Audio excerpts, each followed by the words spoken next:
Hello, hello. Welcome back to the podcast. I'm Ryan, the pessimist. And I'm Carlos, the optimist. And this is Optimist versus Pessimist, OVP. And today we're just going to talk about episode 9 of Because that's what happened. That's what happened. Episode 7 happened to Mandalorian. Who cares? We have other things to do. I have a lot to say about episode 9. I'm sorry. Yeah, exactly. So we have to. So let's talk about the new trilogy first. So we had Force Awakens. Which we actually a while back reviewed.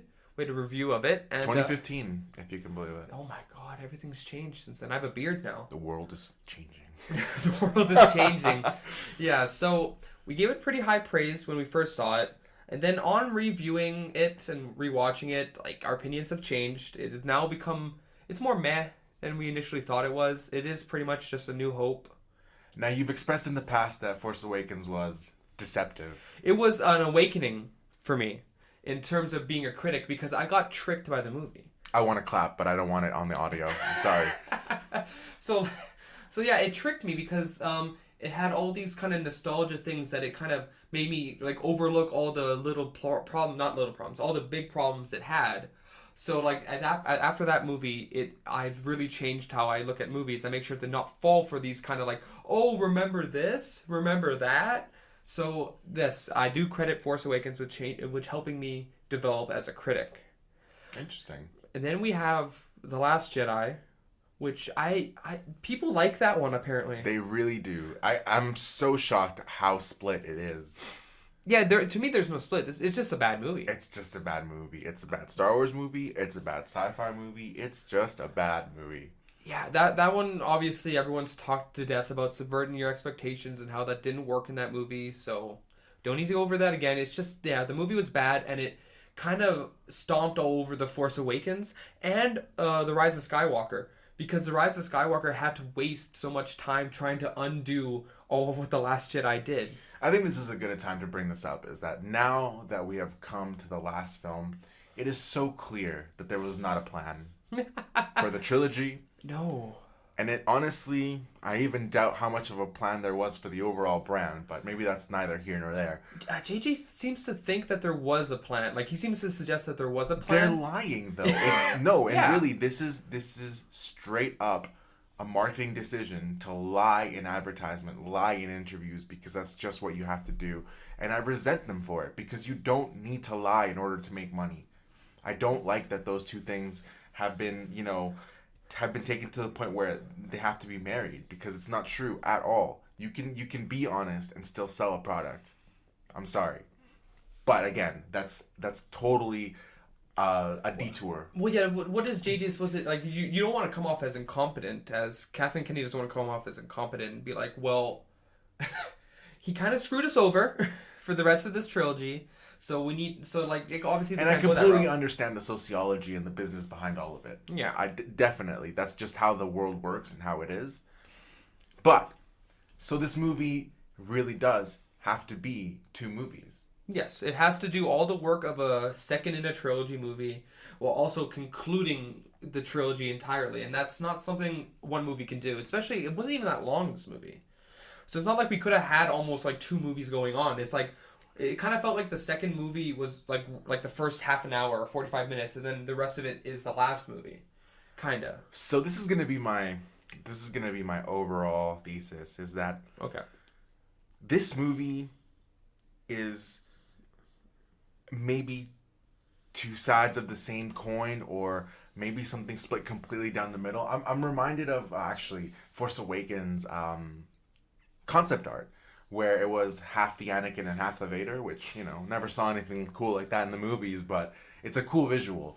And what I want to say is that this movie is both the best movie I've ever seen and the worst movie I've ever seen.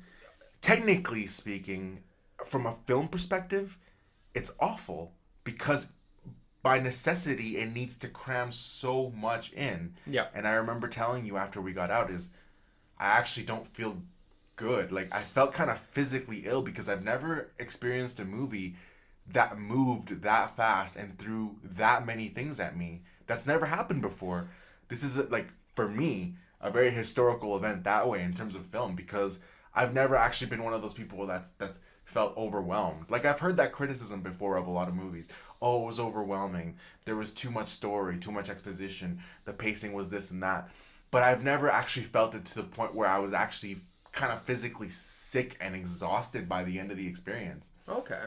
Yeah, I mean there's a lot, like, you have to dedicate some time after the movie to actually process all of it, because there's a lot of things to try to break down. You're like, okay, did this make sense?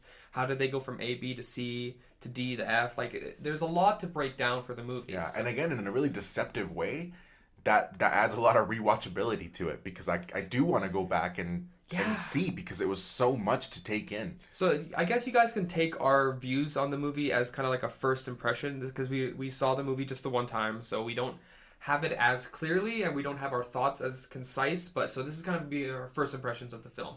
Obviously, the entire discussion is going to be spoilers. And I'm sure we'll come back to it at some point on the podcast and give quick thoughts, you know, If anything's changed. after time has passed, or if they do some kind of weird special edition, which I wouldn't even be surprised if it actually does happen. Yeah. So how do we want to do this? Do we want to talk about like almost every plot line, or do we want to keep going with this whole more general problems with the movie?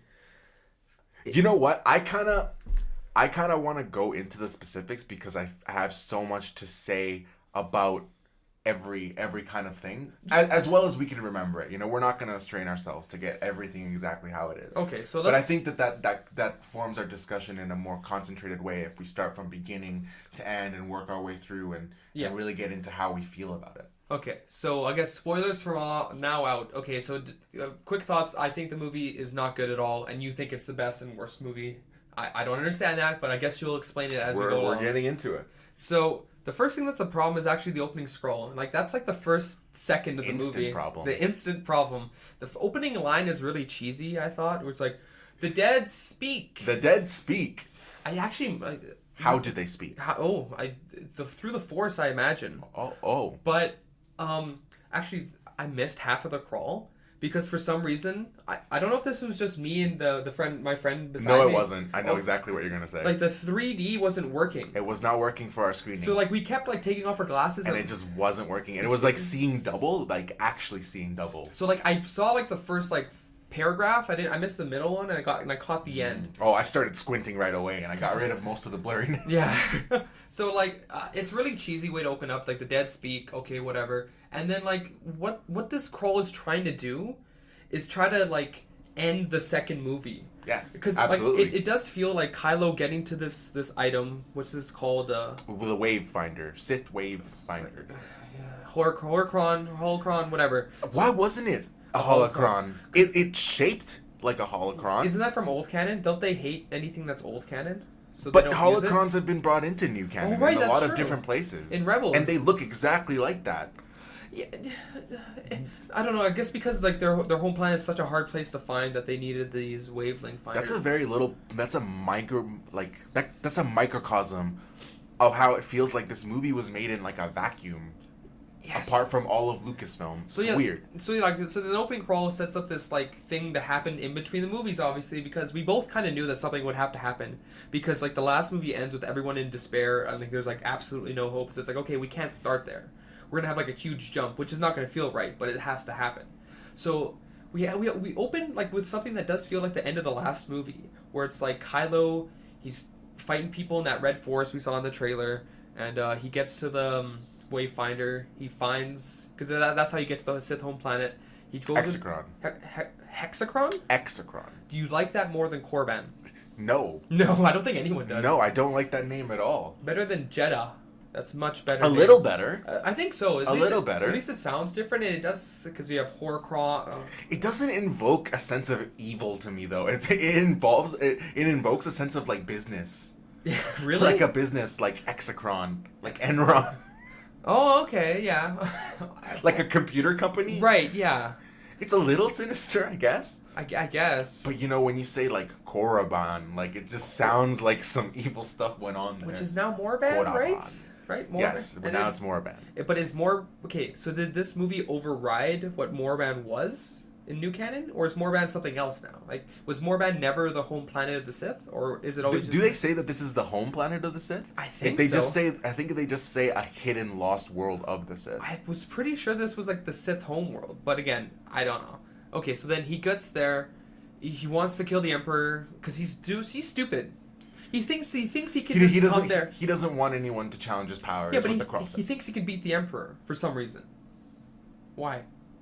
Like why? Like he went in there for like certain death. Like if it was like the Emperor, if the Emperor didn't have another purpose for him, he just murder him immediately. Maybe he knew he would be weak and not at full power. Why? It's been 30 Because years. he died. But maybe he didn't die. I'm really confused on how that whole thing works. Like Well, how, they didn't explain it. how did he get to that planet? They didn't explain it. Oh, maybe like when he fell down the shaft, like when they exploded, he got like shot out to that planet and conveniently landed on there. I mean, hey, they're not telling me, so this is what I have to come up with. So he talks to Sidious, who's being held up by some kind of machine, and there's a bunch of people there, I guess.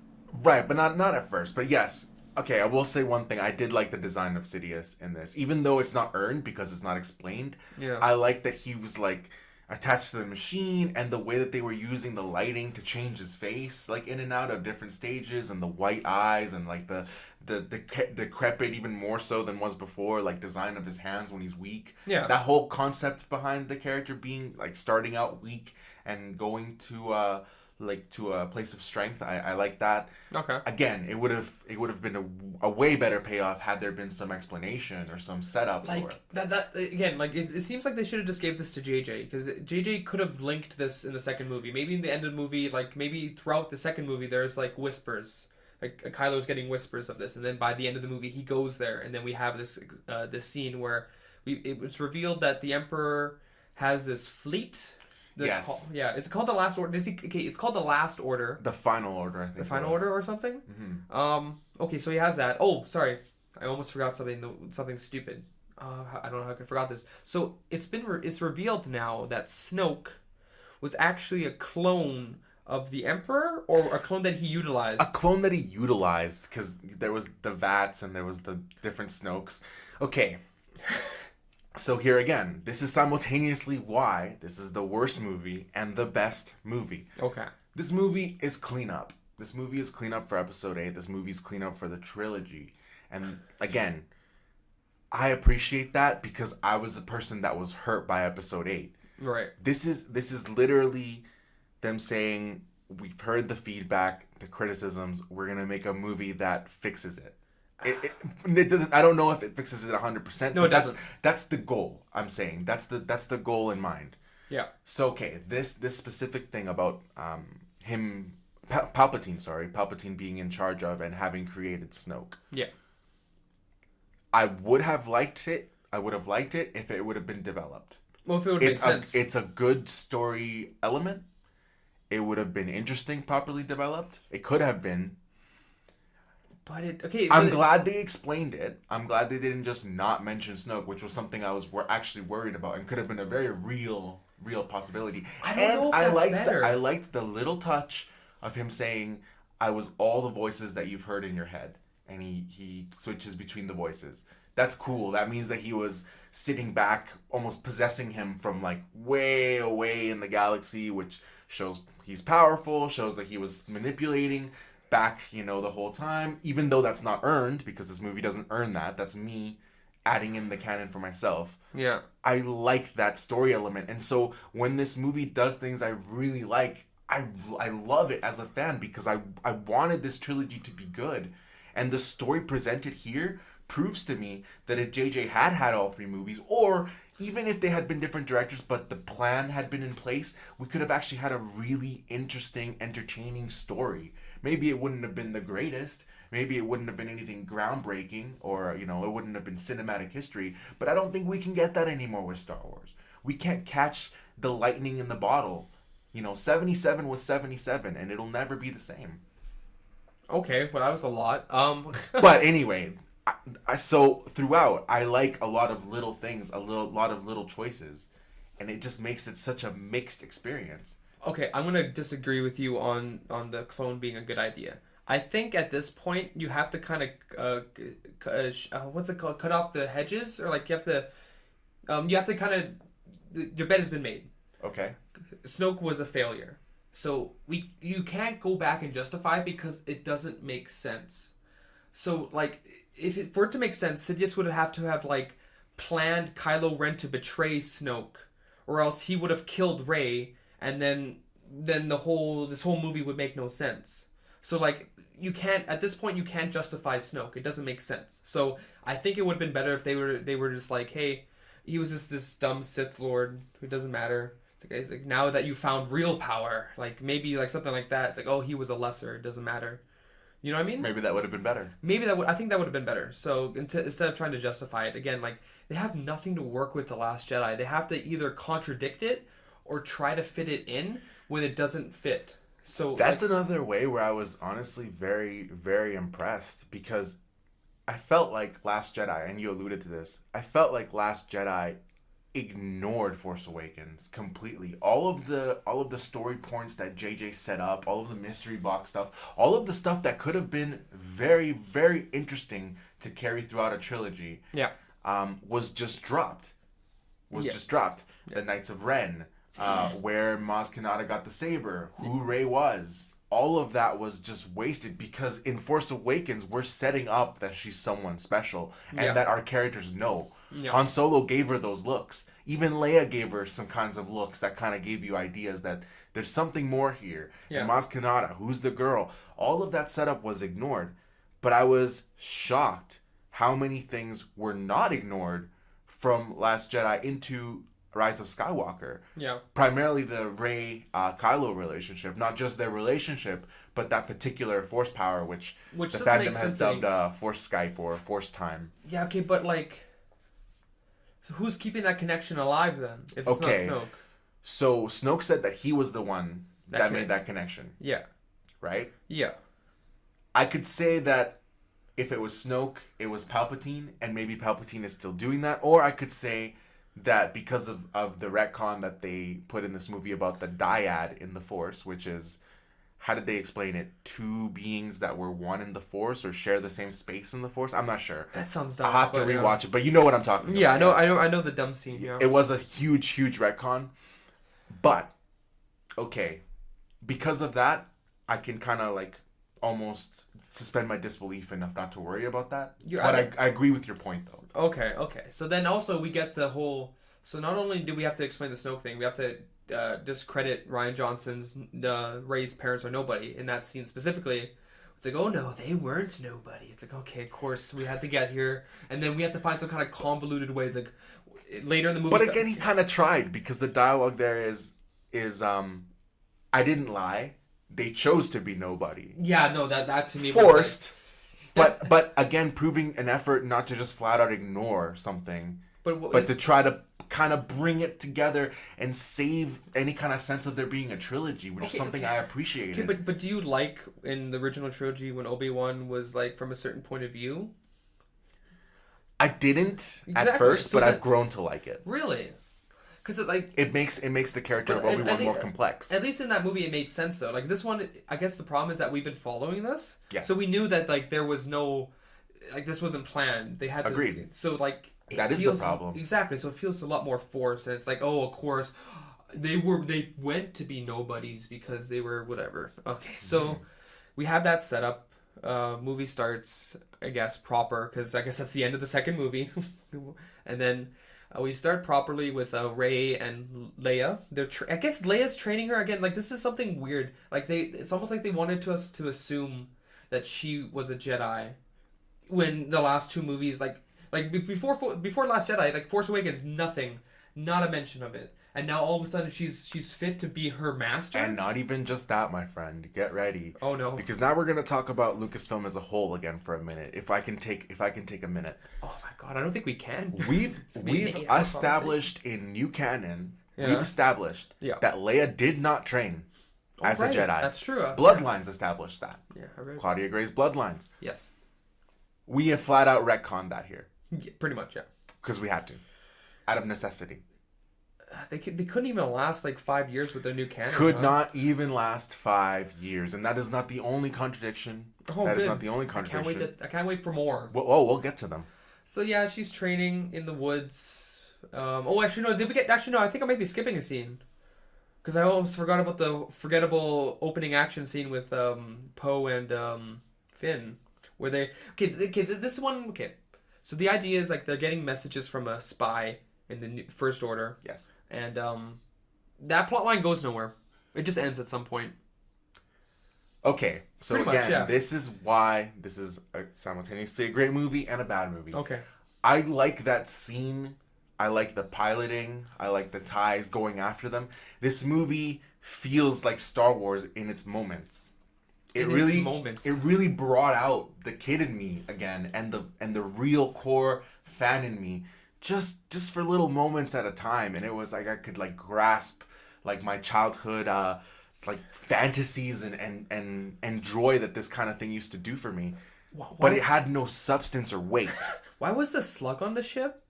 What I purpose did don't he know. serve? Okay, I have nothing. no idea. Nothing. Okay, so then it's So we get the spy information and we go back to Resistance home base, which is like Endor 2.0 or some jungle planet. I'm surprised you don't know the name, you nerd.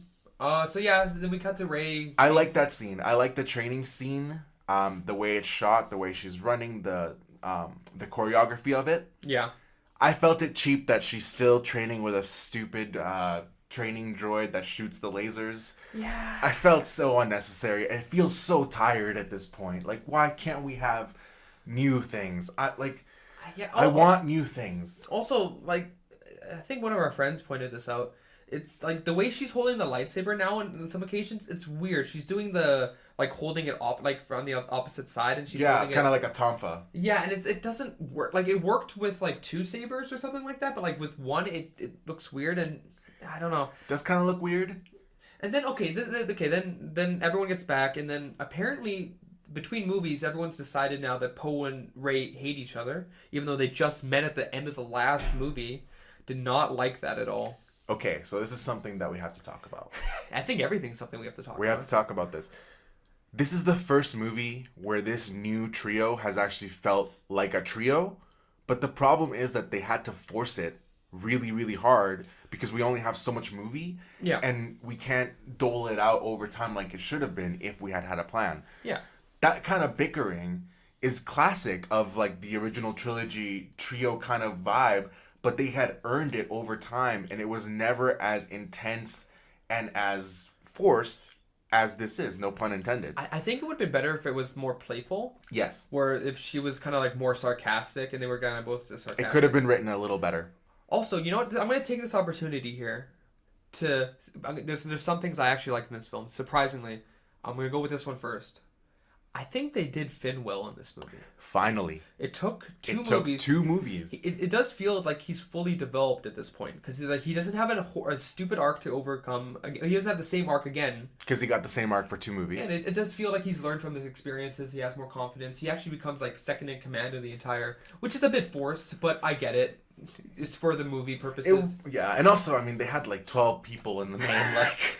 Yeah. Maybe 20? I don't know. Yeah, who knows at this point? So then, okay, so they get back, Rey's bickering with him, and then they find out from the spy that it is true that Sidious is back. Yes. So before we move on from this scene, that little opening and subsequent scene afterwards is another really good example of how I feel like JJ didn't just throw away Last Jedi, even though he should have and he could have. And it's obvious he didn't like it because he takes shots at the movie directly. Yeah. But did you notice that they had to hyperspace jump, like skipping to kind of get away because now they can track them through hyperspace, right? So now we have to do those super crazy maneuvers.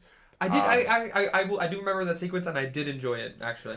Again, that's a plot point that could have just straight up been dropped. All the stupid hyperspace stuff from Last Jedi could have just been dropped, but he made the effort not to. And the Falcon takes damage because of it and has to be constantly fixed throughout the movie. Again, adding an element of struggle kind of naturally, and again, kind of helping to bridge the trilogies, even though you can't save it at this point. No. So then, yeah, they get the code, the thing that from the spy that Sidious is back, and that the only way to get to him, I think Rey finds this through the Jedi readings, which, you know, something also that they brought back and actually She's used. actually reading the books. She's actually reading the books somehow. I guess it's written in Basic. It looks like a different language, to be honest. Even though it was like thousands of generations ago, apparently it's the same kind of thing that you can read nowadays. She's just kind of like casually looking through it, like someone who'd be like studying for like an exam or something. So then she finds out you need a waypoint, and there's only 2 for some reason. Why would there only be 2? Okay, Is is it it because because of of the rule of two? dyad thing or the rule of two? Maybe rule of But two. like, but they talk about a Sith Empire. There was no rule of two Again, during the things Sith that could have Empire. been and should have been developed. It would have been cool to have an actual reason why there was only two. And in Yeah, fact, rule of two would have been perfect. I guess, but then you can't have it that way and then talk about a Sith Empire. You know, You really can't. it doesn't work. So it also, weird about this scene is that they don't seem to be in such a bad position as Last Jedi. As you would have thought. As yeah, they didn't look like they were struggling. Like it didn't feel like the First Order were running everything. You know what I mean? It still felt like there was like an even battle between them. Isn't it weird how it's felt even throughout the entire trilogy, even though we're told that the First Order apparently has like 1,000 times like the forces and like the It's- overwhelming power? It's weird, also because like I just rewatched Force Awakens for this movie, Yes. and I thought about something that I hadn't thought about when I first saw it. It's just like when we first introduced to the First Order, and like Poe goes onto the ship and he's looking around, he's like, oh my god, they're so well organized. I thought about, I'm like, why are they so well organized? Why do they have all this money? Aren't these people supposed to be in the same position as the rebellion? Everything looks too good. Everything it's too well organized for it to be not the main government. Whereas like the New Republic, like the Resistance looks like the rebellion. So like, why is it so better organized? Why does it look nicer? Why does it look like they have more funding than the Resistance or the New Republic in general? Because it's not written or thought out well. Oh, okay. No, really. Yeah. No, really. And that's a larger conversation that we can have, is that when we go back to the fundamental choices that were made for this trilogy, Yeah. a lot of wrong choices were made. Listen, there is only one time you get to tell a story for the first time. And that's true for every kind of story in any kind of medium. Yeah. Now, the original expanded universe is not perfect. In fact, a lot of people argue that the majority is not as good and only little bits and pieces are. From my experience, I have found a lot more good than bad. That's neither Okay. here nor there. Okay. But the choices that were made to advance the characters of the original trilogy and the original story were the more natural choices for that story to go when they first did it. Yeah. That's why the Thrawn trilogy feels so natural. Now, when you choose to go back and erase that stuff and get rid of it, which, fine, whatever, that's your choice as a company, as a corporation, and you come with this new story, you don't allow yourself to use the story elements that would most naturally move the story in a better way. Example, exactly what you just said. Yeah. The First Order should have felt like the Rebel Alliance, and we should have been following the New Republic. Yeah. But we didn't. A strong government that's been established, because that now gives weight to Episode 6 and ties Episode 6 to Episode 7 and the new trilogy moving forward. Yeah. But we didn't make that choice. Yeah. Fundamentally, that was a flaw, and it was only because New Republic's been explored in the other stuff, in the older stuff. But that's not fair. You could have had a new version of the New Republic. Yeah. Have a similar kind of story, make your changes, do whatever different stuff you want to do. Yeah. But that was what it should have been, because we earned that in Episode 6. We've earned a New Republic. We've earned a future where this is what we fought for and what we were able to achieve because of it. Yeah. And it would have been infinitely more interesting if the bad guys would have been the new Rebel Alliance, this First Order. Yeah. They definitely didn't go that route. They did not. Oh, and then also, here's another thing I just thought about. So, like, the main thing is that Sidious has these Star Destroyers that have these planet destroyers because we have to go, like, the extreme. Like, I'm so done with planet-destroying weapons. Okay, we'll save that for later because I don't want to talk That about is that right such a problem, though. now. It is. But, like, why does the First Order need it? They don't. Because, like, if The Last Jedi exists, unfortunately, they won. They should be the ruling government. And they have been winning. And they have been winning the entire time. The entire time. So why would they need this? They Are wouldn't. they so like again? This is the whole problem. Is that like we can't have them both be equal when there's like 12 people on one side and an entire empire that has won consistently and has taken over the entirety of the galaxy at this point. Nothing is shown about that really. It kind of like it doesn't earn its whole like because it has like at the end. Weird that I'm skipping to the end here, but like it has that scene where we go to different planets celebrating like we do in Return of the Jedi. And it's not earned because we didn't see the Empire even like their Empire even ruling really. We didn't see, even less so than the original trilogy. Actually, that's interesting. That's often a criticism leveled at the original trilogy too, is that we don't necessarily see like planets suffering or, we see a little bit of the oppression on Tatooine, but Yeah, Again, that's a missed opportunity to have done something maybe even better than the original trilogy might have had a chance to do yeah, yeah. So with then, foresight. yeah. So getting So back to now the, we're back to okay. So then this sets up like they get the spy stuff. She's writing the books that all yes, combines into them they're having looking this for the Wayfinder. the Wayfinder. And now this is another like a positive for the movie is that I kind of enjoy the next like 20-30 minutes a bit. I loved it. Because like we get all of our main characters who throughout the entire series, like two of them hadn't even met until the end of the last one. Haven't met? We get to finally have them all together. Finally.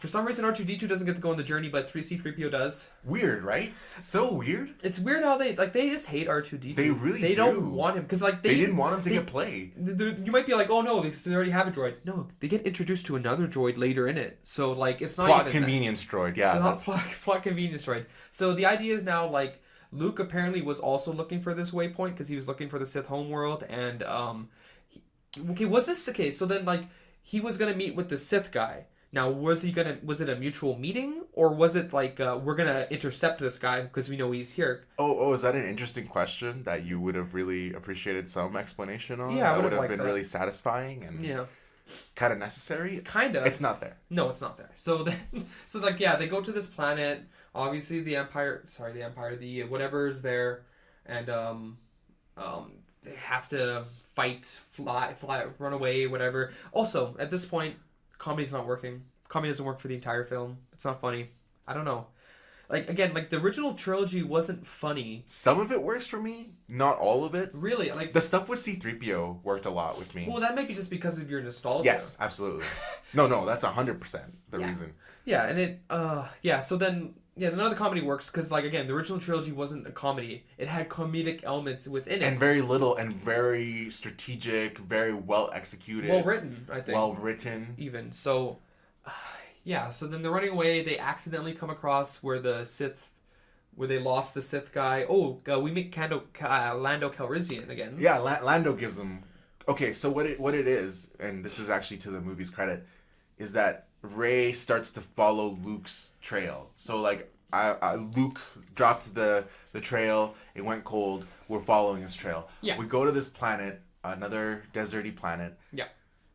I really appreciate the set design work and kind of all the artistry kind of stuff behind how many locations we visited and how many cool kind of ideas. That festival was really cool. I liked it. It actually felt a lot like Star Wars in a good way. It felt something new, something fresh. Yeah.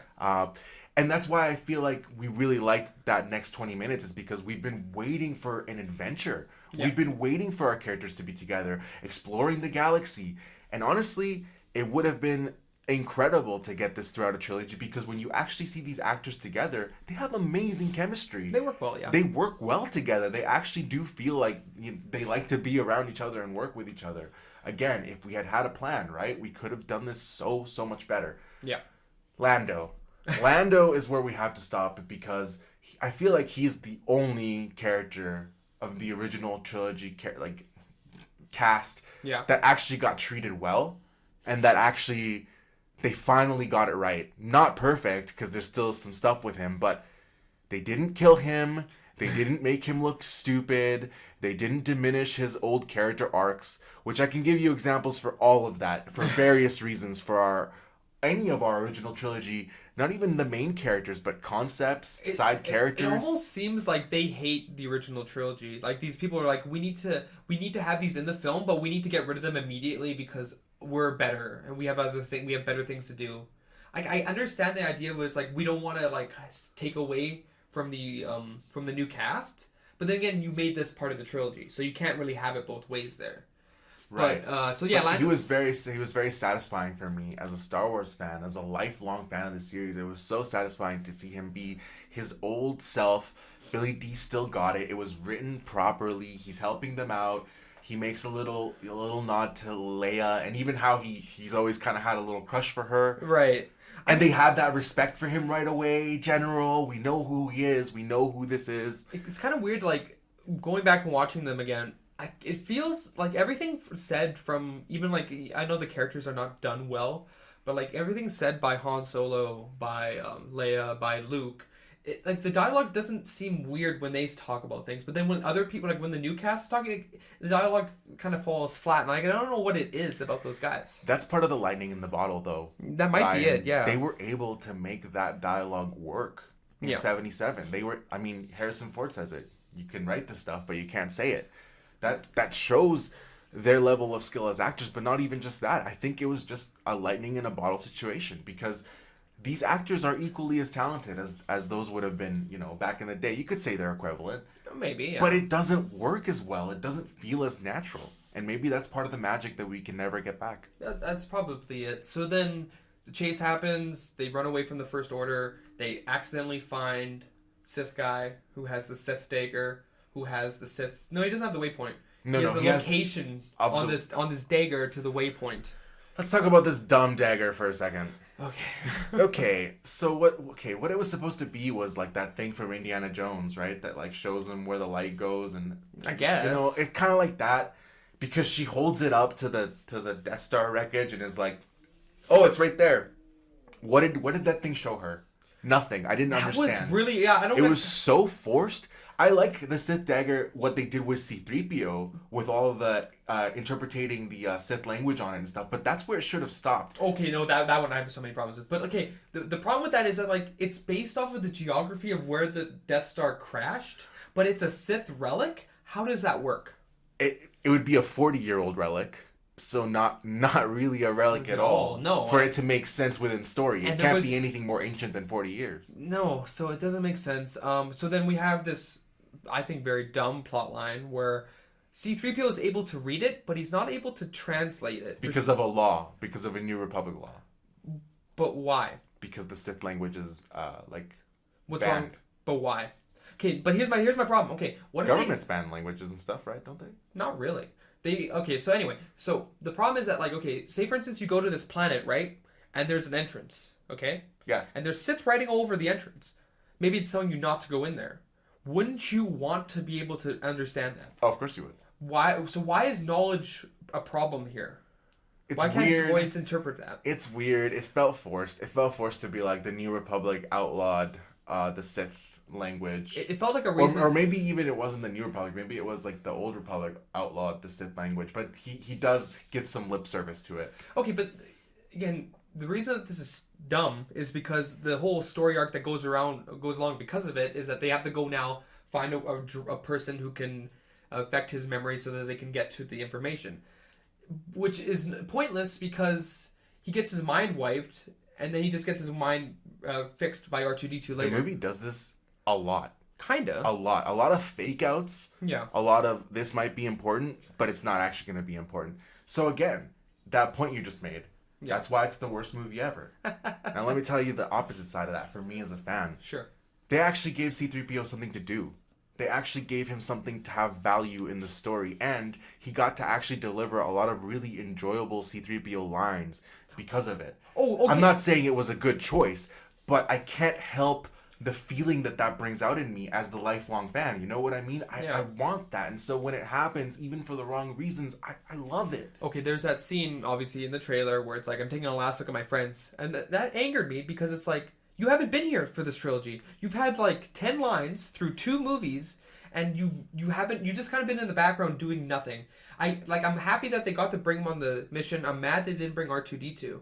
And that kind of brings me to another thing. Like, this movie kind of forgets other characters that they've been kind of developing or hinting at for this trilogy. Maz Kanata. What does she do this movie, Carlos? She does nothing.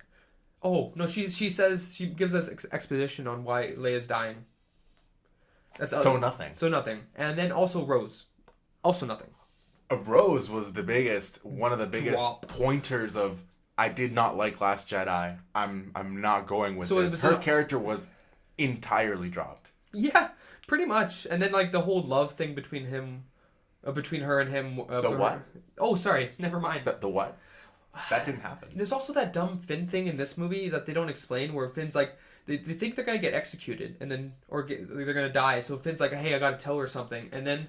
Is it supposed to be that he loves her? No, I guess not, because like they don't end up together by the end of this movie. So, we'll get to that. I guess we'll get to that. So we'll get to that. So okay, So actually, we should go ahead and go back here. Yes, back to this. So we finished that very actually kind of cool sequence where they're on those skiff things. Yeah, but okay, but now that we're in on the planet, we forgot to mention the interesting thing that they didn't do anything with. They decide to actually have the Knights of Ren in this movie, Oh, but also oh my God. but also guess what they do, Carlos? Absolutely nothing. And nothing, almost less than nothing. It almost was like a joke to us. Like it was almost like they were insulting us. Oh, you wanted the Knights of Ren for these 3 movies? Oh, well, they get to just walk around. Felt like a real Deadpool breaking the fourth wall almost Kinda, moment. yeah, like they're here. But like, it's not even our fault for like wanting to see them. It's like you introduced them in the first movie. You made it sound like a big Master deal. Of the Knights of Ren. Yeah, like they built them up and they're like, oh no, we're not going to do anything with these guys. They're going to have one fight scene at the end of the movie that sucks. It sucks, right? It could have at least even been a good fight scene. You know, I would have been fine with them being misused in the movie because that's a hopeless errand and endeavor. It's too late now. That's too much of a little thing to save. I don't know. I think they could have salvaged it. I think if they could have made, like, they broke them up into 2, and then, like, each people have to deal with 2 of the Knights of Ren in some capacity throughout the film, I think that could have maybe worked out There are ways. There are ways. But you know what I mean? There was so much to fix that I'm sure when they were writing the script, it must have been an overwhelming process because you don't know what to fix how and what to focus in on and what to save. All they do is follow people and then, like, walk across the screen, and then like someone will say, "Oh, the Knights of Ren told Kylo this thing," and it's like, "Oh, that was it." So then now we have an interesting scene. An interesting scene where we get into this weird quicksand underground thing. Yeah.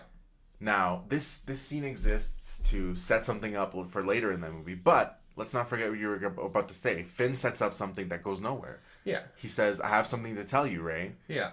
You know. When Poe's not around, apparently. Yeah. And it seems important, but we never actually get back to it. What I think that was, it was just to set up more bickering, honestly. And more kind of forced natural banter between the team. That's the only thing it does, though. So, like, I guess so. Right, okay. So then we find this... The dagger. We find this dagger. We find a snake. Oh, I forgot about the snake thing. We find a snake. Who cares? She heals it. Rey heals it. Yeah. Rey can just heal it. Oh, right. How? Because the Mandalorian showed us that force healing is a thing now. So now that that's established, we don't need to actually question it when Rey does it. Again, Rey, like, maybe Leia, the person who didn't actually learn Jedi stuff, but she did, though. But apparently she did. She did, though. Okay, so maybe, yeah. So she heals the snake. The snake goes. And now we find this old ship, which is the ship that Rey was brought to Jakku on, so she's got ties to it. Yes. She's got ties to it. Is this an interesting... Actually, this is a bad sequence where it's like Kylo's going to try to run her down with a ship. Ultimately, it was nothing but a cool trailer shot. Well, I don't even think it was a good trailer shot. I hate how the flip looks. Like, the flip looks so dumb. It feels like she should have actually been running towards the ship and jumped up. Why was he trying to ram her? These things travel in 3 dimensions. Why shoot her? She can't block that with a lightsaber. It's too big. So then we get an interesting sequence where, like, Chewbacca, like, she sees Kylo coming, so she leaves while they're preparing the ship.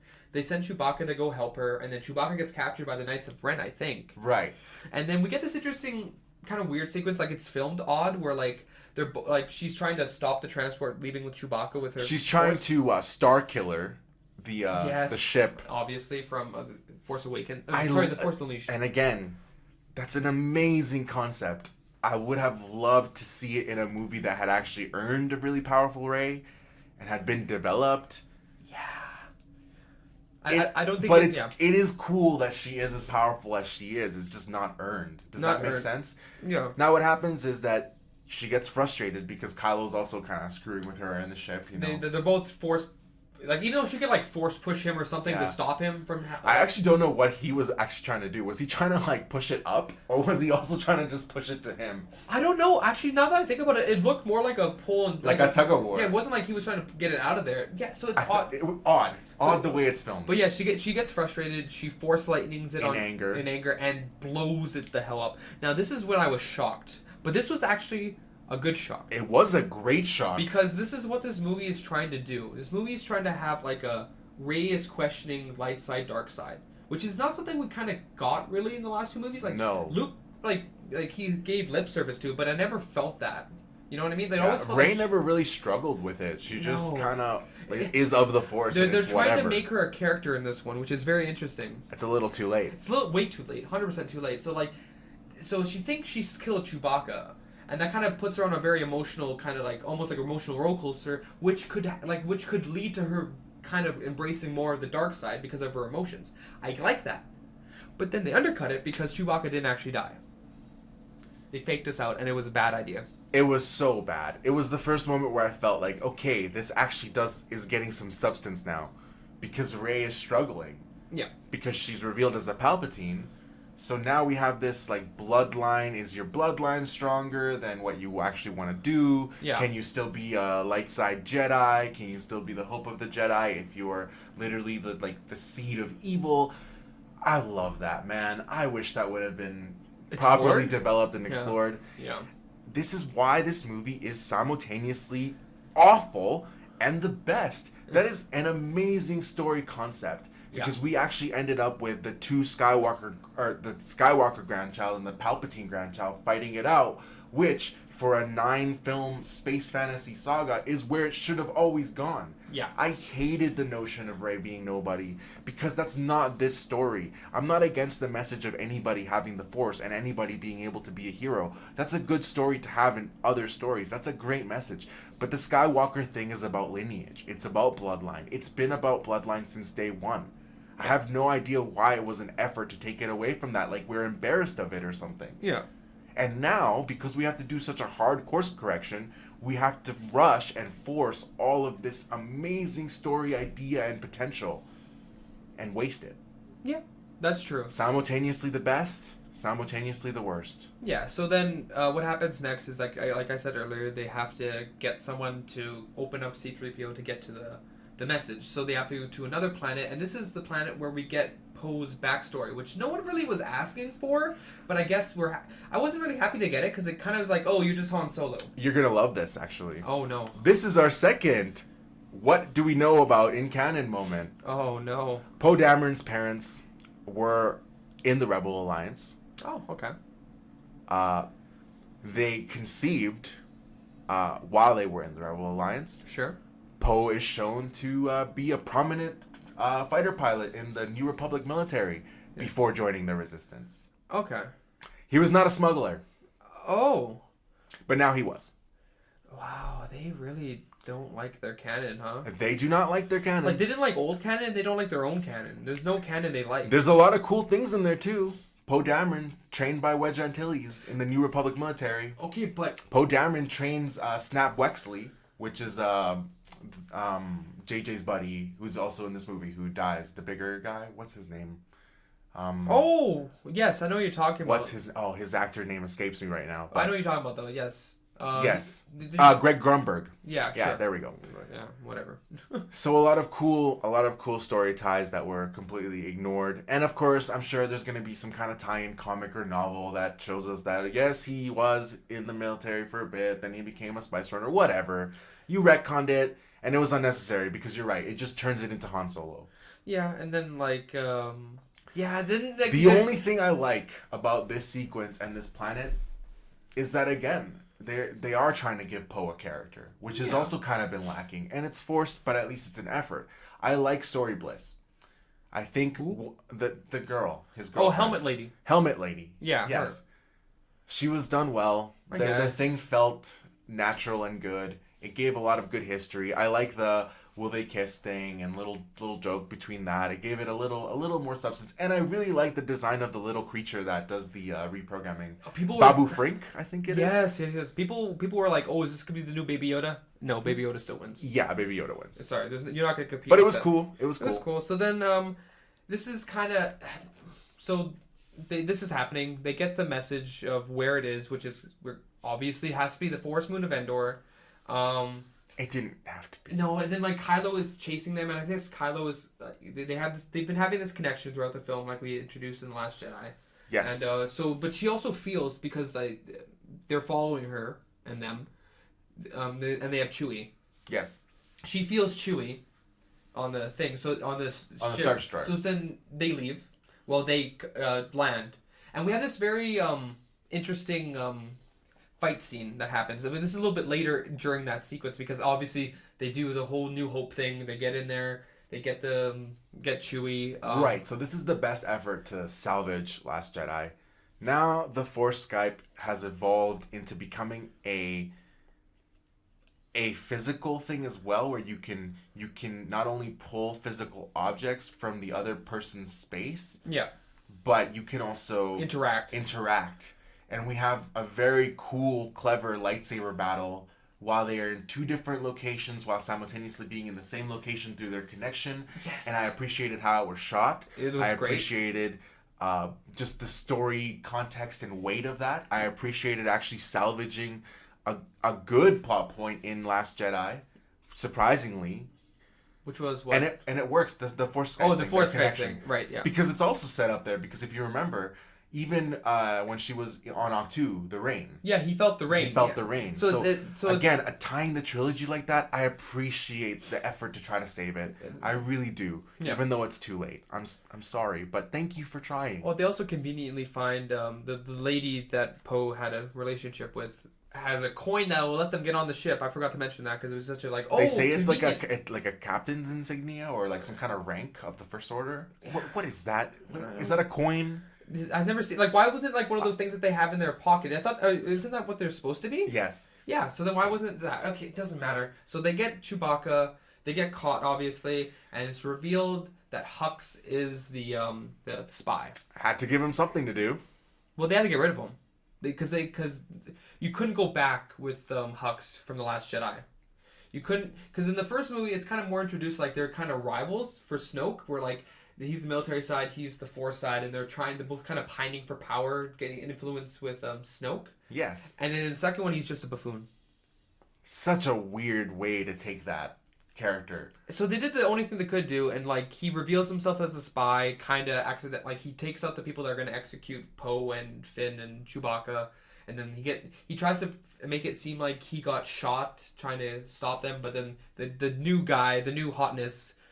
I like this guy. I do too. I like this guy. He's also part of my one positive is like I actually like the change. I like this guy much more. He feels a lot like the Empire, and I like. He does. He feels a lot like he would have been best friends with the guy at the beginning of Last Jedi, the guy that's all frustrated.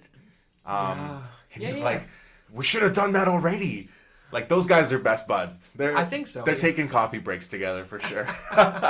Yeah. Because it actually put a little bit of effectiveness and fear behind the First Order. A little bit. Because it was too late. But he actually had weight and presence and command presence to him. Yeah. And even Hux, the way that he's portrayed in this movie, which is closer to his Force Awakens, they almost saved that character. It would have been a great story thread throughout a trilogy for him to turn. Yeah. Because it does make sense to want to go against Kylo because that's their setup. Yeah. And Kylo is ridiculous and crazy anyway. He's not a good leader. He's Horrible. very unstable. Horrible leader. He's an awful leader. I don't know how why was he choking that guy for good suggestions? Like I don't know. Oh yeah, I forgot about that they're scene. giving you good military suggestions, guy. That was kind of like, it reminded me of the Harry Potter scene in Deathly Hallows. Is that part 1 or part 2 where like everyone's sitting around the table and Voldemort's like talking? I think it's part 1. Yeah, and like Yeah. It kind of That reminded me scene of was that better, scene. Well, yeah, obviously. So yeah, we have this fight. She knocks down Vader's helmet and he sees it and he realizes that they're on the ship. So then he tries to get back, and then I think this is where it's revealed because he kind of catches her before they leave. Yes. That she is Palpatine's granddaughter, and actually someone in our theater yelled that they knew it. So good kudos to that guy. Good for you, guy. Good for you.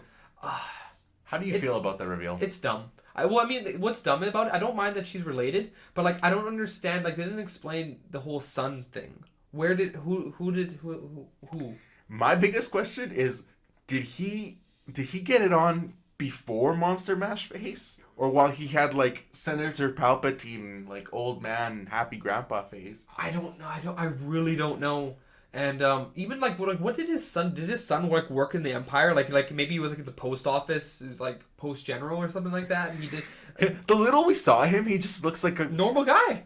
You know what he looks like? Mm. He looks like if Jake Lloyd had been continuing to play Anakin, and he would have Maybe. actually grown up. He just looks like a grown-up little Annie almost. Maybe, yeah. It was just such a weird thing. It's like because like it doesn't make sense to us. Like I thought maybe like Palpatine did like a Plagueis. Maybe that would have been interesting. Maybe he birthed her. Oh, it's funny from the you should Force. mention that name or lore. Oh yeah, Something that could have been interesting and that's already been set up in the lore. but they didn't have anything to work with for this third movie, as Kathleen Kennedy told us.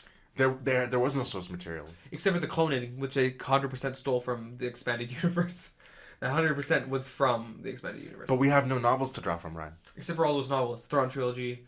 They pulled like from Darth Plagueis. They pulled from I don't know where's the cloning one introduced. Is that heir to the no that's not heir to the Empire. No, it's the Thrawn trilogy. Is it Thrawn trilogy that Yeah. introduced the cloning thing? Okay. With Sabayoth. Sabayoth is a clone of a... Okay, no, but I meant like Jedi. Emperor cloning Oh, herself. that's Dark Empire. That's Dark Empire. So Yes. like they're already stealing from old expanded universe. That doesn't exist, but It does. doesn't exist apparently to them. Also, okay, is this just me? But okay, like basically what happens, like they're talking, they don't really fight, I don't think, and she's hanging out by where the blue force field is. I always felt like you couldn't go through that. Was it Me just too. open? I always felt like it wasn't open. I felt like that blue force field would have been like the entire thing was a force field. Yeah. But it's been unclear in Star Wars actually. So no fault on them then. I will not. That's also unclear in the prequels too if you go back. Oh, probably. I mean, Weird. like I think okay, the idea is like ships can get in, but so can people get in too? Like, Yeah, what's I the thought there'd be point? some kind of barrier also to keep the vacuum out. Yeah. It can't actually just be an open hole. Otherwise, Yeah. weird. So she jumps in to leave. I think this is when like there's strife starts to happen between Rey and Finn and stuff like that. I don't recall exactly what happens. But Right, There's so where like we- beef. So where we go from here is we go to Endor, Yeah. right? And again, there's everybody has beef with everybody because they really wanted that bickering dynamic thing. They needed everyone to split off at this point. So we get introduced to a new character. We didn't need a new character. We didn't need her, but we are introduced to a new lady who rides horses, and that's her main thing. Right, I remember. like her because She's she's an attempt to tie back and salvage the Stormtrooper Finn character because she's also part of a larger group of the same kind of People soldiers that abandoned. abandoned the First Order that were also like Finn from childbirth, kind of indoctrinated into the First Order. Too late. Okay, not even just too late. Her character, I don't understand because it's like we have this scene earlier where Finn's like, "Hey, I'm gonna say something to you, Rey," and then like we're all supposed to think, "Oh, he's probably gonna tell her that he loves her," but then we're introduced to her, and it's like, is she the love interest now? I guess so. Like, this wouldn't have worked very well. But here's my pitch for something they could have done because you want to Rey's working emotionally on this thing, Yes. right? So maybe Chewbacca does die. All right, we keep that. But the dagger, they do take the dagger up there, so they have to still go up there. Like so, but when they go to this planet, they come across her. Maybe she sees her and Finn getting along too well, and that kind of also because Rey's already starting to kind of lose it emotionally. Maybe that kind of like, oh, she's gonna get replaced by this girl or something like that. Maybe that also kind of drives her more towards the dark side as well. Wow, I would have loved that. That would have been better. I don't know That how would much... have been so satisfying, and it would have been such an easy, quick way to add so much more. That's the thing about movies. That's the thing about the art of movies, is because the runtimes are limited, right? Yeah. The moments and the little sneaky things that end up to pay dividends in terms of character and growth and character arc, plotline, and story can be so little and so effective in how they make you feel. Something like that would have added so much more weight to the overall story. So much more enjoyment to their back and forth, and so much more payoff for the end as well. I agree. So then the idea is like, okay, they look at the dumb dagger. It kind of shows them where it's going to be on the ship. For some reason, makes no sense. But like there's like these sick waves, bro, that are way too big for them to ride. Too big. But then she does it anyway, and it doesn't matter. Okay, so this is something we need to talk about. To this point, the pacing of the movie has been relentless, non-stop, no time to breathe. This new character makes a suggestion that we should wait until the next day because the waves will have calmed down.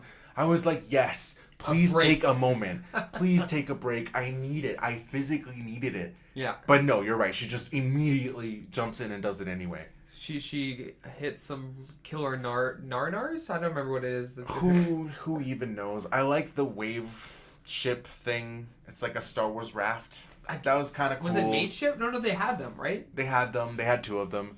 Yeah, and then... So this is, again, where this is the best movie and the worst movie, because I like the thematic ties between Rey having to explore the wreckage of the Death Star and kind of having to scavenge and find the Wavefinder. Yeah. But it's not earned, it's forced, it's just a MacGuffin. It's just a fetch quest because we need to save this trilogy. Yeah. If it would have been developed, it would have been a very satisfying tie between the first movie and the last movie. So, at this point, I'm getting sick and tired of seeing Kylo Ren showing up where she is and then fighting, or them having a discussion. Like, at this point, it's kind of overdone. Which is kind of like, okay, which would have made sense if they went this route. They didn't go this route because whatever. So basically what happens is she finds it, Kylo shows up, they fight, and we have this instance where, like, Leia, I guess because, like, we have to explain, obviously, Carrie Fisher did die during the filming of this movie, so we have to get rid of her with some kind of grace or kind of... So they decide to kind of kill her off in the middle of the film, kind of in the middle of Rey and their fight, and during that distraction, Rey stabs Kylo. And I was pretty happy. I'm like, okay, so this was kind of good then. This is why we had all this Kylo fight, because we're just going to end it all right now. And we're going to get rid of him, and we're going to go on to the Emperor. I don't know if that would have worked narratively as well, but it made sense for how the movie was going. But then... I feel like it could have worked, and again, it's almost an example of a fake-out that would have actually almost been better if they would have gone with it. Kill Chewie, because, like, this is almost... Because he died, kind of, right? Kinda. Like, so, like, kill Chewie, have the connection between Finn and this new lady, kill Kylo Ren, like, have her, like, she's going down the dark path, and this is all building so well at this point, but they decide to, like, undercut it every single step of the way. Wow, if it would have been set up that way, you could have made the argument that this movie works completely as its own thing, as a contained story. Almost, yeah. But it wasn't set up that way. No. Now, this is a good time to talk about this. Okay. How did you feel they did with the Carrie Fisher situation? Because like you said, and actually just a little correction, she died even before the filming of the movie. Oh, was it even before? Yes. So this is all entirely reused, repurposed footage from mostly Force Awakens unused. Oh. Some Last Jedi maybe. It's unclear. No one's confirmed that or not. Because Okay. in the marketing it was specifically said Force Awakens only. Okay. But I doubt that they wouldn't look at what she shot because they would be looking for any kind of Yeah, you wouldn't be like, oh, we're just gonna ignore. You wouldn't just be like, oh, there's like an hour of unused footage and we're not going to use it. No, that would be ridiculous. So I'm sure it was both. Did you feel they executed it well? Did it take you out of the movie at all? What did you think? No, I don't think it worked very well. It's something they had to do, but, like, the problem is that, like, it would have worked if she was the Han Solo in this movie. If they had footage that would be able to undercut, like, her having a dialogue with Kylo before she dies. Right. That would have worked better, but because they probably didn't have that kind of thing ready at all. They couldn't. So, like, it doesn't work narratively, but you have to be kind of forgiving in this circumstance. This is one of the only times I say you have to kind of be forgiving because they couldn't do much with this. They couldn't have done it. So I have to accept it, unfortunately. So then, yeah, so she realizes she stabbed him. She went a little too far, so he force heals him, and then... Right. So I simultaneously really like that and really don't. Yeah. Like, I agree with the point you made about the Leia stuff. I feel the same way. But again, this is why simultaneously the worst and the best, because I feel like what they did do was the best thing they could have done, in where she tries to reach out for him one last time, and it's the last of her energy. Maz Kanata makes the point of saying she knows what she has to do now, and that's the only thing that was ever gonna get him to stop, which has been set up in the previous movie as well, with the scene where he couldn't shoot her. It's always been set up that she's the one thing that he can't ever get over. He can't ever. But and the one tier thing, and the way that the actors played it, the way it was shot, it was the best it could have been. But it still doesn't work. Yeah. Is that fair to say? I think that's fair to say. This is why I can't believe how this movie made me feel, because I feel both sides of it equally as strongly. I feel like You're like yes, Kylo. I feel yes, I'm exactly like Kylo. No, really, I feel the pull between this is the worst thing ever and this is amazing Yeah. because this movie could not have been made a different way. Yeah. Like you said, they had already made their bed. This is the best of a terrible situation. Yeah.